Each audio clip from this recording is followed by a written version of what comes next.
BJP उम्मीदवारों की दूसरी लिस्ट आ गई है। दूसरी लिस्ट में 12 उम्मीदवारों के नाम शामिल हैं। अलीनगर से मैथिली ठाकुर को टिकट मिल गया है।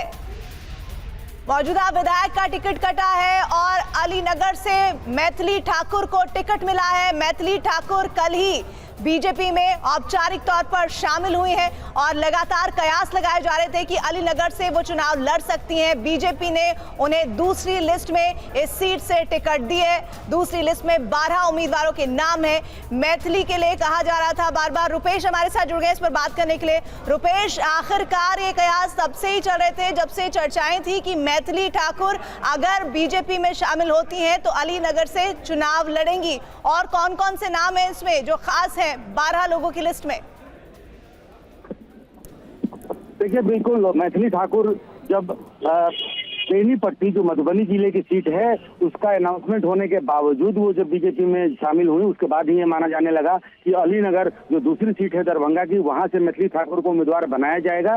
क्योंकि 2 सीटें ऐसी हैं, एक उनका गृह क्षेत्र है, दूसरा उनका ननिहाल है। जो अलीनगर है दरभंगा का, वो उनका ननिहाल है। और ये माना जा रहा था कि या तो वो अपने गृह क्षेत्र से लगी या फिर अपने ननिहाल की जो सीट है वहां से लड़ेंगी। तो फिलहाल ये तय किया गया है कि अलीनगर की जो सीट है वो वहां से उम्मीदवार होंगी। आनंद मिश्रा जो आईपीएस है, उनको बक्सर से इस बार उम्मीदवार बनाया गया है। ये माना जा रहा था कि अश्विनी चौबे या फिर उनके बेटे को या तो भागलपुर या फिर बक्सर से, जहां के वो सांसद भी रहे, वहां से उनको उम्मीदवार बनाया जा सकता है। लेकिन आनंद मिश्रा को वहां से उम्मीदवार बनाया गया है।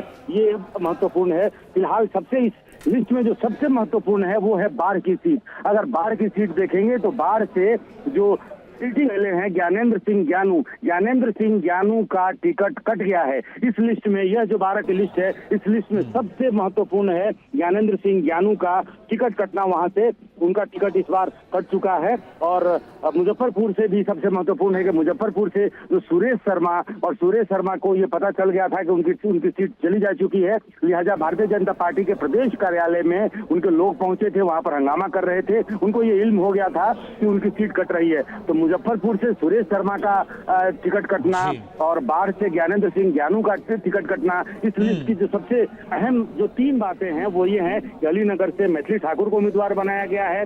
मुजफ्फरपुर से सुरेश शर्मा का टिकट काटकर रंजन कुमार, हालांकि रंजन कुमार भारतीय जनता पार्टी के समर्पित कार्यकर्ता मुजफ्फरपुर के, लेकिन सुरेश शर्मा जो कि मंत्री रहे हैं और सवर्ण भूमिहार जाति के कद्दावर नेता मुजफ्फरपुर के, कई बार वहां से विधायक रहे, मंत्री रहे, नगर विकास मंत्री थे मुजफ्फरपुर से, उनका टिकट कट चुका है। और छपरा भी देखिए, छपरा से भी छोटी कुमारी को उम्मीदवार बनाया गया है। छपरा से जो डॉक्टर आईपी गुप्ता थे उनका टिकट कटना, और उम्र के आधार पर यह कहा जा रहा था कि छपरा से उनका टिकट कट सकता है। तो 3 नाम ऐसे हैं इस वक्त जो मैं देख पा रहा हूं, तो वो छपरा है, मुजफ्फरपुर है और बाढ़ है। इन 3 जगहों से 3 जो सिटिंग एमएलए हैं उनका टिकट कट जाना एक महत्वपूर्ण है। और इस सूची की, जैसे इसके पहले 71 भाजपा उम्मीदवारों की जो सूची जारी की गई थी और उसके बाद ये जो सूची जारी की गई है।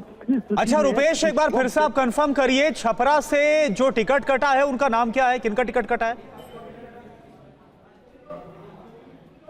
डॉक्टर एसएन गुप्ता छपरा से विधायक हैं और उनका टिकट कट गया है। और इस वक्त वहां से छोटी कुमारी को वहां से उम्मीदवार बनाया गया है। तो छपरा, बाढ़ और मुजफ्फरपुर, ये 3 ऐसे सीट इस वक्त दिख रहे हैं जहां से जो सिटिंग एमएलए हैं उनका टिकट इस वक्त कट चुका है। ये बहुत महत्वपूर्ण है ये जो लिस्ट सामने आई है उसमें। और अलीनगर से मैथिली ठाकुर को उम्मीदवार बनाया जाना, ये एक महत्वपूर्ण है इस लिस्ट। रुपेश, पिछली जो लिस्ट थी और इस लिस्ट में पिछली बार भी कुछ जरूर नाम कटे थे, लेकिन ज्यादातर पुराने जो विधायक हैं उन पर भरोसा किया गया था। अभी 3 नाम सीधे तौर पर दिखाई दे रहे हैं, आप जो बता रहे हैं कि जिनका टिकट कटा है, लेकिन ज्यादातर क्या एक जो ट्रेंड है वो उभर कर सामने दिखाई दे रहा है? और जो टिकट कटे हैं उसमें क्या समीकरण है? देखिए, ये माना जा रहा था पहले से ही कि भारतीय जनता पार्टी इस बार अपने 20% विधायकों की सीट उनकी जाएगी। जो सिटिंग एमएलए हैं 20% सीटें कटेंगी। पहली लिस्ट में भी आपने देखा होगा कि पटना शहर में ही अगर आप देखें तो कुम्हरार से जो अरुण सिन्हा हैं उनकी सीट कट गई, नंद किशोर यादव हैं उनकी सीट चली गई।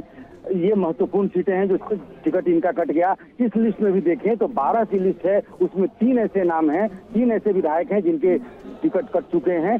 तो बीजेपी जो पहले से, और आधार उम्र कहीं आधार बनाया गया, लेकिन उम्र के आधार को बहुत ज्यादा वैलिड इसलिए माना नहीं जा रहा है क्योंकि अगर उम्र के आधार पर नंदकिशोर यादव की सीट गई है तो प्रेम कुमार जो गया सदर से चुनाव लड़ते रहे हैं, 8 बार के विधायक हैं, उनको वहां से टिकट दिया गया है। विनोद नारायण झा जो बेनीपट्टी के विधायक हैं, बेनीपट्टी माना जा रहा था कि बेनीपट्टी उनका टिकट उम्र के आधार पर कट सकता है, वहां से मैथिली ठाकुर को उम्मीदवार बनाया जा सकता है। लेकिन उम्र अगर आधार होता तो विनोद नारायण झा का भी टिकट कटता, प्रेम कुमार की भी सीट जा सकती थी, लेकिन प्रेम कुमार भी गया। ठीक है, बिल्कुल रुपेश, आप बने रहे हमारे साथ। बीजेपी ने देखिए 12 और उम्मीदवारों की लिस्ट सामने रख दी है, नाम घोषित हो गए। मैथिली ठाकुर को अलीनगर से, आनंद मिश्रा को बक्सर से, विनय कुमार सिंह को सोनपुर से, छोटी कुमारी को छपरा से, वीरेंद्र कुमार को रोसड़ा से, सियाराम सिंह को बाढ़ से, महेश पासवान को अगियाव से, राकेश ओझा को शाहपुर से बीजेपी ने उम्मीदवार बनाया है। 12 लोगों के नाम इस लिस्ट में हैं। रंजन कुमार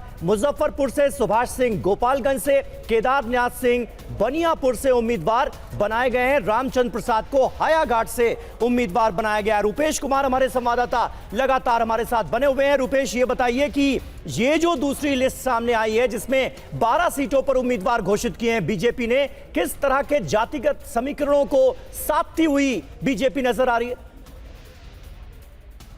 बिल्कुल, पहले की सीट में अगर आप देखें तो जिन 71 लिस्ट जारी किया गया था 71 उम्मीदवारों का, उसमें भी जातीय समीकरण का खास ख्याल रखा गया था।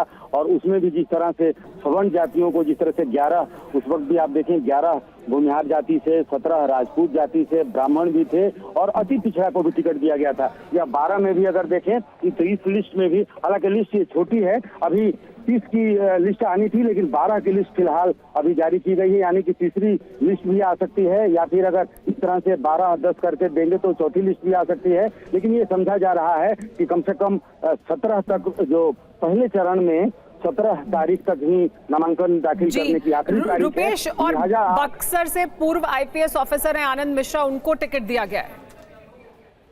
जी हाँ, बिल्कुल, आनंद मिश्रा जो, हालांकि वो जनसुराज में गए थे, जनसुराज के बाद से फिर वो भारतीय जनता पार्टी के पास आए और भारतीय जनता पार्टी में आने के बाद से वहाँ 3 चर्चाएं चल रही थी कि आनंद मिश्रा जो जनसुराज ज्वाइन करने के बाद से वो बीजेपी ज्वाइन किए थे, भारतीय जनता पार्टी से उनको आश्वासन दिया था कि बक्सर से चुनाव लड़ाएंगे, लेकिन इस बीच में अश्विनी चौबे और उनके बेटे की भी चर्चा थी। और तीसरी चर्चा थी, जिन्होंने वीआरएस लिया था पिछले चुनाव के समय, वो लोकसभा का चुनाव लड़ेंगे, वो गुप्तेश्वर पांडे जो बिहार के डीजीपी थे और इस वक्त वो आध्यात्मिक कार्य में लगे हुए हैं। लेकिन ये भी चर्चा थी कि भारतीय जनता पार्टी गुप्तेश्वर पांडे को बक्सर से चुनाव लड़ा सकती है या फिर अश्विनी चौबे को या उनके बेटे को चुनाव में उतारा जा सकता है। लेकिन अश्विनी चौबे या उनके बेटे को ना तो भागलपुर से टिकट मिला है और ना ही उनको बक्सर से। अब आनंद मिश्रा को टिकट मिल गया है। बहुत शुक्रिया रुपेश इस तमाम जानकारी के लिए।